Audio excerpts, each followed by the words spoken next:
The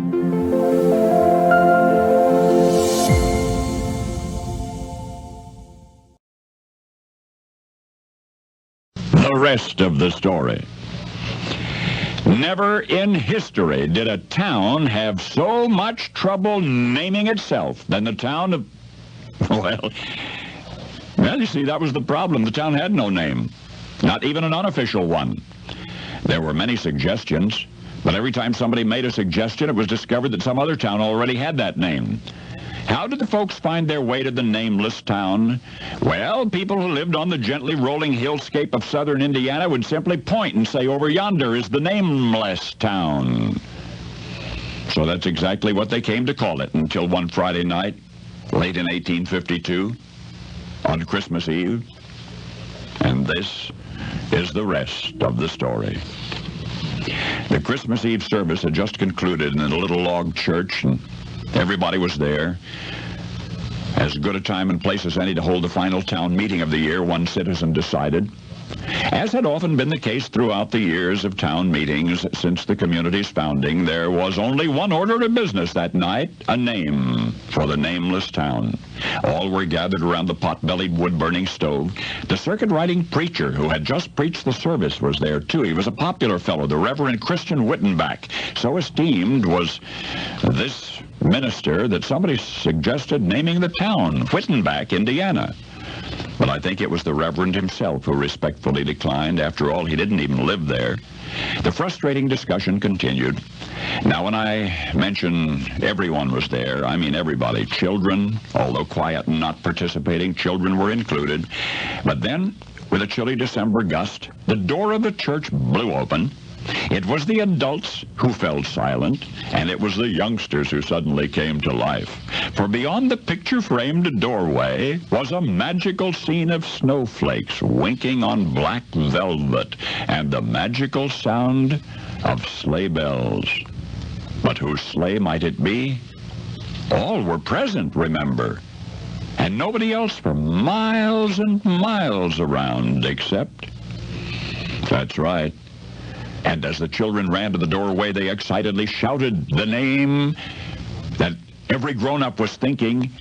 Santa Claus, they cried. It's Santa Claus. Thus one Christmas Eve, 140 years ago tonight, because of some bells that nobody's ever been able to trace, the little nameless town received its name, Santa Claus, Indiana, and it is so named to this day. The population no longer numbers in the dozens. There are 1,200 residents now. And in a sense, you might say 1,201. For each and every Christmas season, hundreds of thousands of letters arrive in the town's post office. Letters come from all over the world with but a single name inscribed upon them. The inscriptions are often scrawled in crayon, but the letters are sent in utmost sincerity. Of course, you know what the name is on all those envelopes, and you know why those letters arrive where they do, because you know the rest of the story. Now, the rest of the story.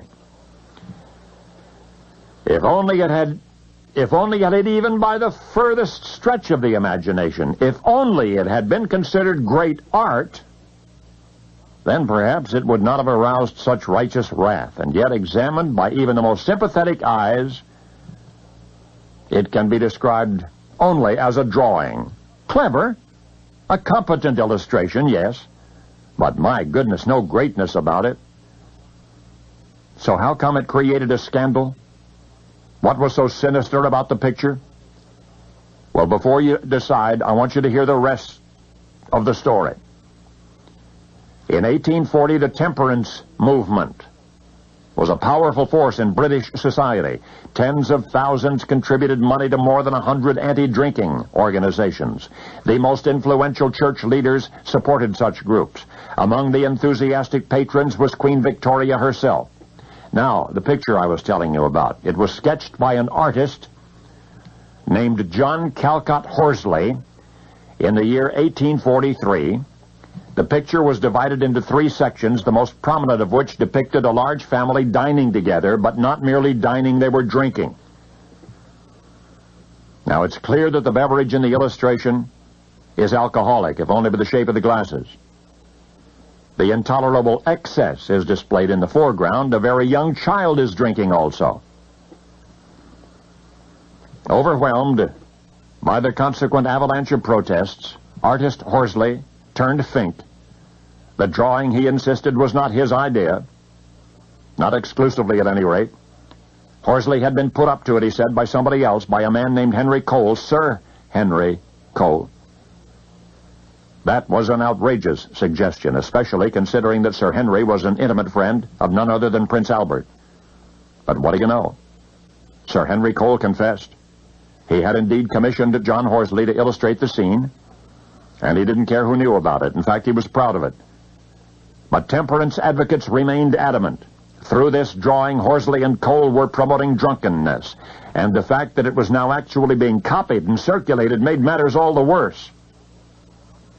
True enough, approximately 1,000 reproductions of that picture had found their way into various hands through various means. The fact that 2 other scenes in the same sketch depicted clothing the naked and feeding the hungry, that was insufficient to still the wagging tongues.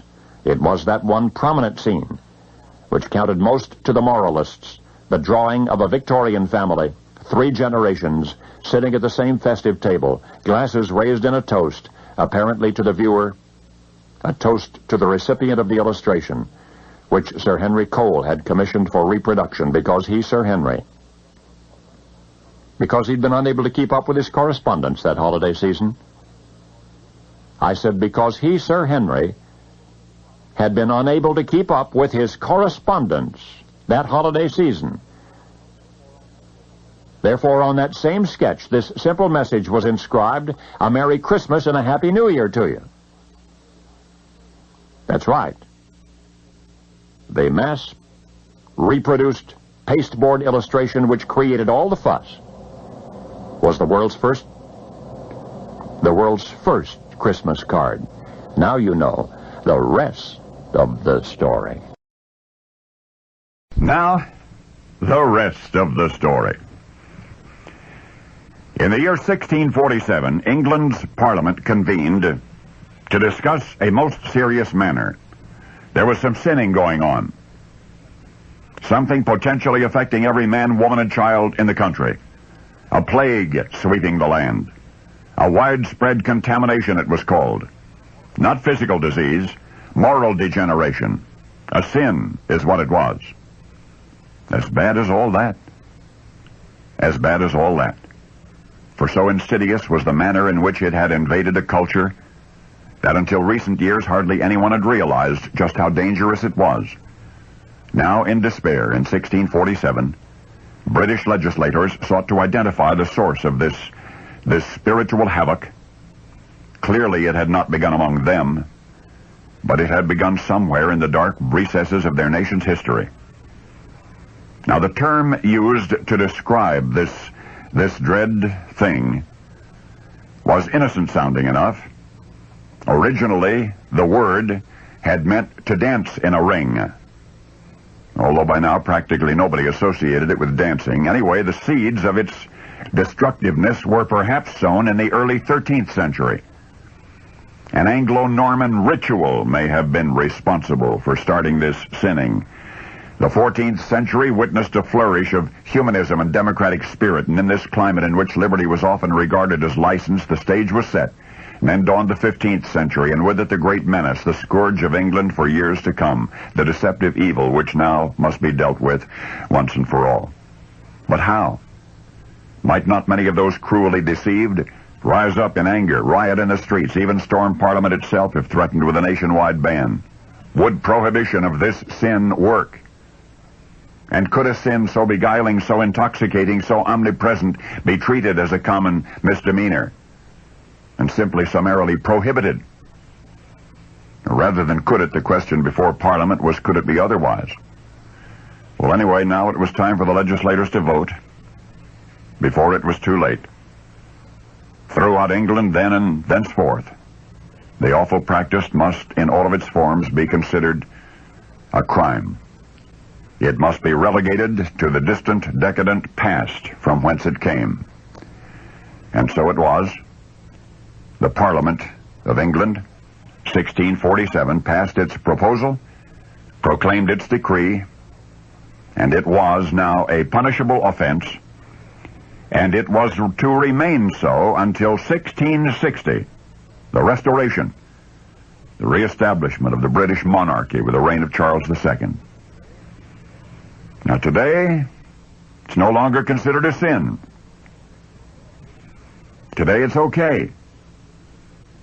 Remember this word I'm going to relate originally meant to dance in a ring, though practically nobody associates it with dancing.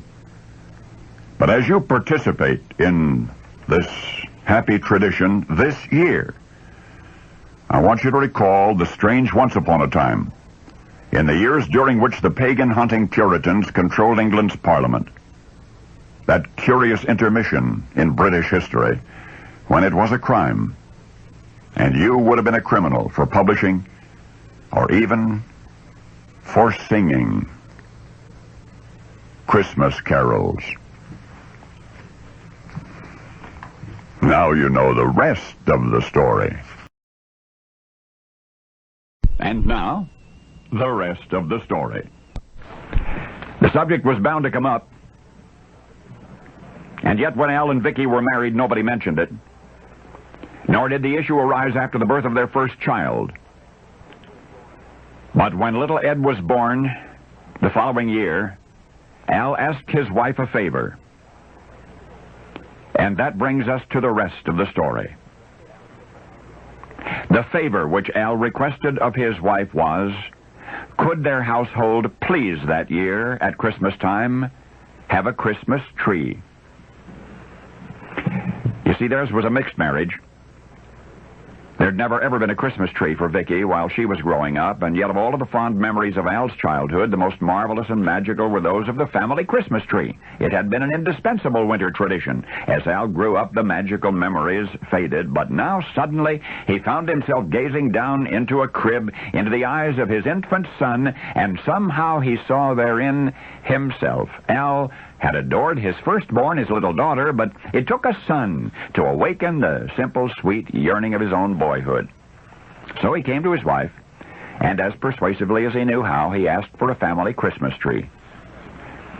I don't believe I mentioned how very much Vicky loved Al, nor how dearly she had always wished to please him. And so without hesitation, on that bright December day, she looked back at her husband, smiling, said, "Go out and find us a Christmas tree." Well, what a joyous season that was. The first complete Christmas at Al and Vicky's place. The children, perhaps too young to know, seemed nevertheless to appreciate the festivities, and particularly that wonderful green tree in their home. Its decorations were splendid. The angel perched up on top with outstretched arms seemed to preside over all. The babies seemed especially fascinated with the lights. They used candles in those days for lights. They were lean wax tapers, but the reflections of those tiny flames danced in the shiny ornaments. Al told Vicky the story of how Martin Luther had been walking home late one night, and he had stopped in breathless wonder to gaze at stars shining through the branches of a lone evergreen beside the road, and how thus inspired it was Martin Luther who had created the custom of candles on Christmas tree branches. Well, now, maybe that's only a story, but Vicky was charmed and told Al that they must have a Christmas tree in their home every year, and they did.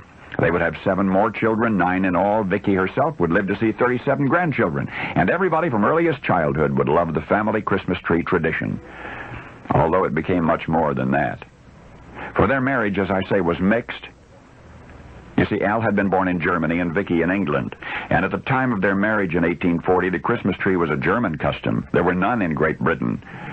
And yet royal records reveal that during Christmas of 1841 at Windsor Castle, Prince Albert of Saxony and his bride, Queen Victoria of England, put up something called a Christmas tree.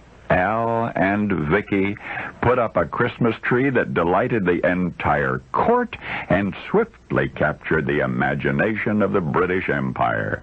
Now, you may have thought of the Christmas tree as a romantic custom. Well, now you know how right you were, for now you know the rest of the story. Rest of the story. About a light that wouldn't go out. Jimmy Robinson looked forward to Christmas time each year for 1,000 reasons, but for one in particular, the lighting of the old Christmas tree bulb.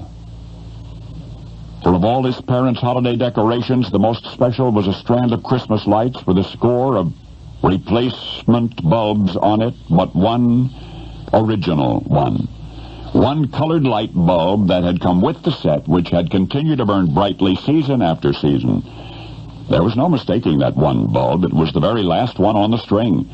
And it was slightly different from the newer ones in shape, in hue, in the aura it gave off, an indefinable, almost magical something about it.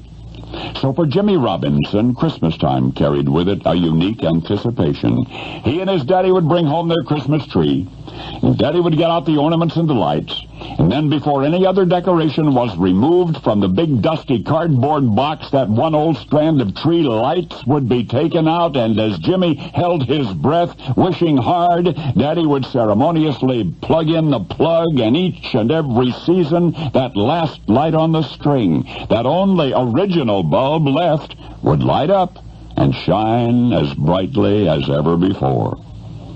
All of the other bulbs in the set had been replaced, some of them more than once.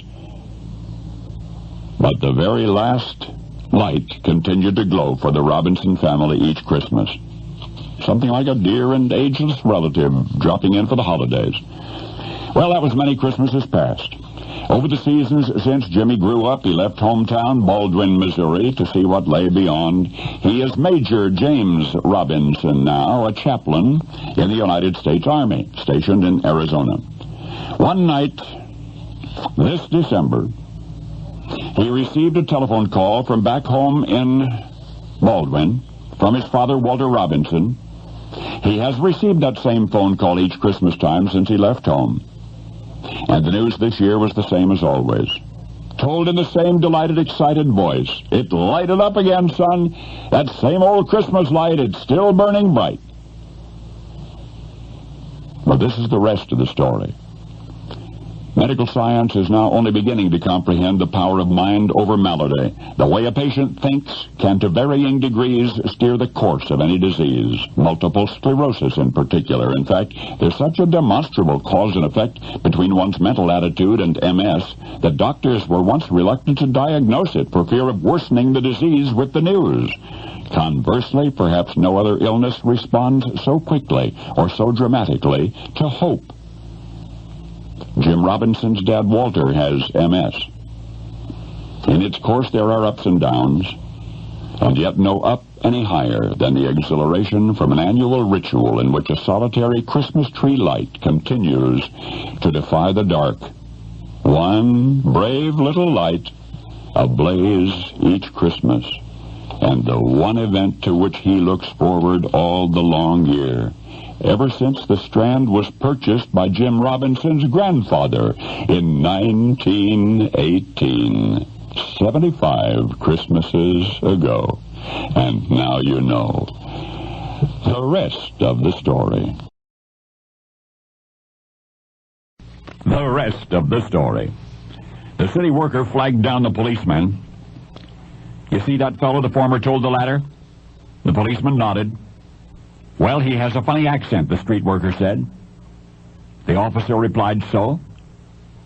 The street worker added that the stranger, walking away from them, had asked instructions to the railroad station. The railroad station? The street worker repeated. Everybody in town knows where the railroad station is. So the policeman caught up with the stranger and asked for some identification. The man calmly said he'd left his ID at home. Only the address the man gave was in the opposite direction that he was pointing. So the officer said, please come with me. And then it was all over. More than a month after one of the most daring prisoner-of-war escapes in the history of World War II, the last escapee was apprehended Sunday, January 28, 1945. For you see, the stranger who had asked directions of a suspicious street worker was not just passing through town. He was the Navy captain who had masterminded the great Christmas Eve escape of 1944. Fluent in 3 languages, he was certain that he could navigate the enemy's culture, but he was no match for the enemy's geography. That brings us to the rest of the story. It had been a tunnel escape from the POW camp, an incredible escape. Like the fictional bumbling Nazis who ineptly guarded Hogan's heroes, the guards at this real-life prison camp became unwitting accessories. They permitted their prisoners, at the suggestion of the Navy captain, to make a recreation field for volleyball games, so the growing pile of dirt was scarcely noticed. The entrance shaft was concealed by a portable coal bin outside a bathhouse. The labor required 3 men, 1 to dig, a second to remove the soil, a third to scatter the soil over the new volleyball court. It took the prisoners some 3 months to excavate the 14-foot deep, 178-foot-long tunnel, and at last, the momentous night arrived.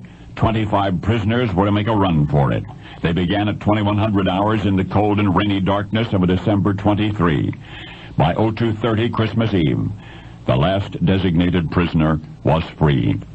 It was 17 hours before the camp guards realized what had happened, and then only because one of the escapees had panicked and turned himself in. Even so, the rest variously surrendered or were rounded up within days, until only the crafty captain who had planned it all remained at large. He hid in caves near town. He slept in hotel lobbies. He ate when and whatever he could, and then after more than a month on the run, he was arrested and re-imprisoned until the end of the war. And he is alive today at the age of 94.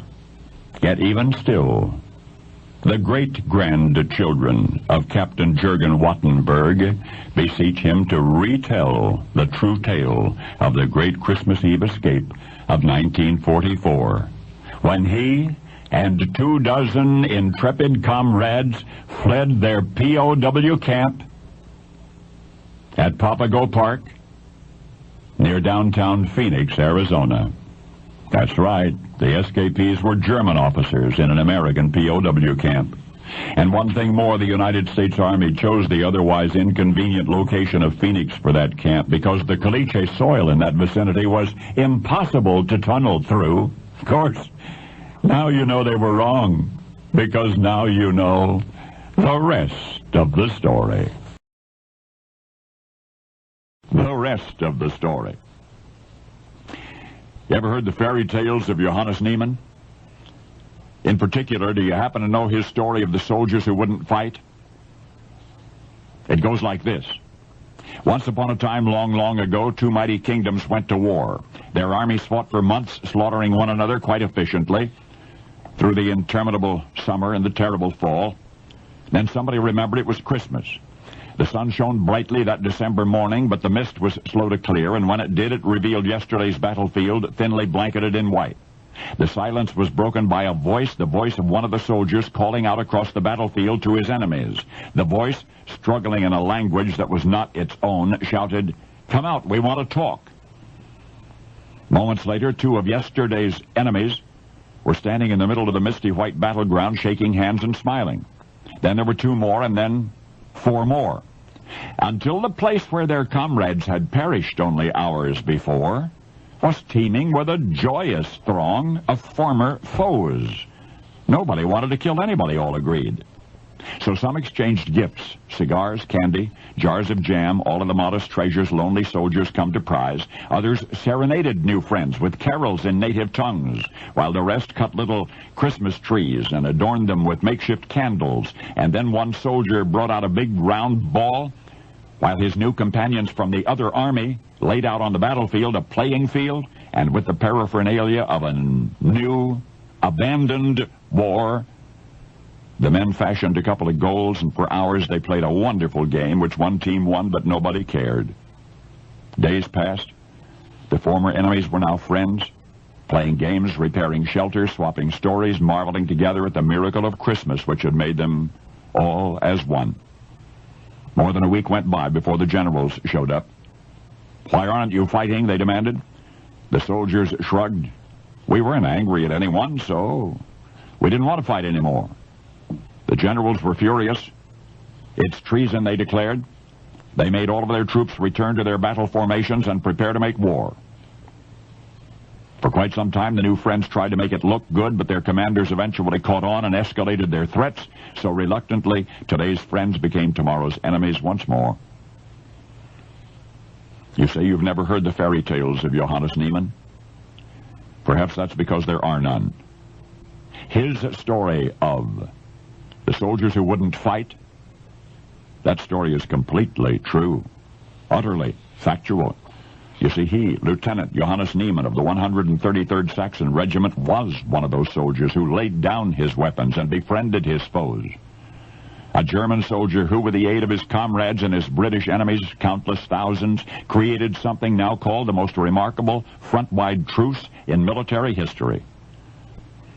For the war that held its breath in its first Christmas season, the conflict very nearly smothered in its own infancy by the unexpected intrusion of peace on Earth, that conflict would go on to extinguish 13 million lives and inflict agony on 26 million others, a mass murder snatched from the jaws of brotherhood by the generals and the politicians.